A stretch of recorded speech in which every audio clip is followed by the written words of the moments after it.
A man came up to me after one of my lectures and said to me, "You seem to know your Bible. Can you tell me what one sentence does God repeat more often than any other in the Bible?"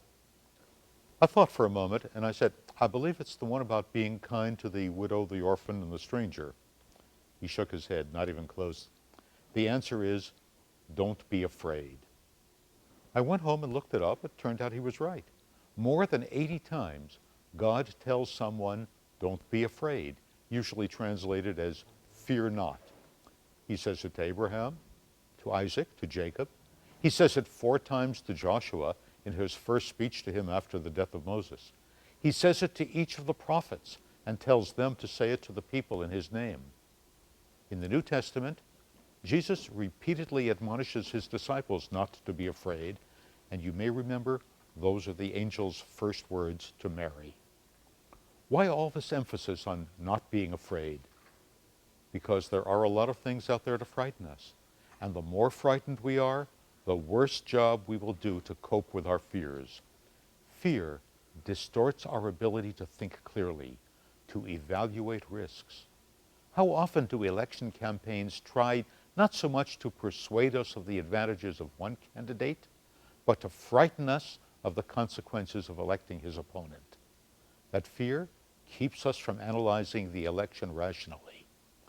Whenever there's a plane crash with loss of life, thousands of people who were planning to fly decide to drive instead, even though the chances of being hurt or killed in a car crash are much higher than in a plane crash.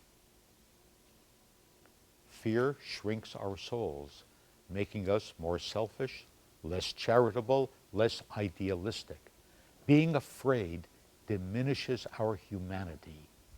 I can believe that God is disappointed with Adam in the opening pages of Genesis, not so much because he ate the forbidden fruit, as because his first words to God were, "I was afraid." How do we cope with the things that scare us? How do we remain vigilant, alert to danger, without letting the fear take over our souls and render us less than we might be? To take one example that's on the mind of a lot of people, we're concerned, and properly so, about another terrorist attack on the United States, like the one on 9/11. Most of what can be done to prevent an attack will have to be done by governments. But there are some things we can do, and just one thing we can do that would be wrong. We need to understand that the real targets of terrorists are not the people they kill, but the people they frighten. Terrorist math is simple. Kill one person and you frighten 100. Kill 1,000 people and you frighten an entire population. Do you remember the DC sniper of a few years ago?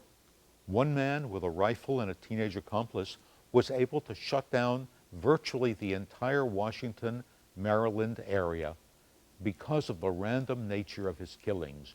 You never knew where he would strike next, so people were afraid to go anywhere.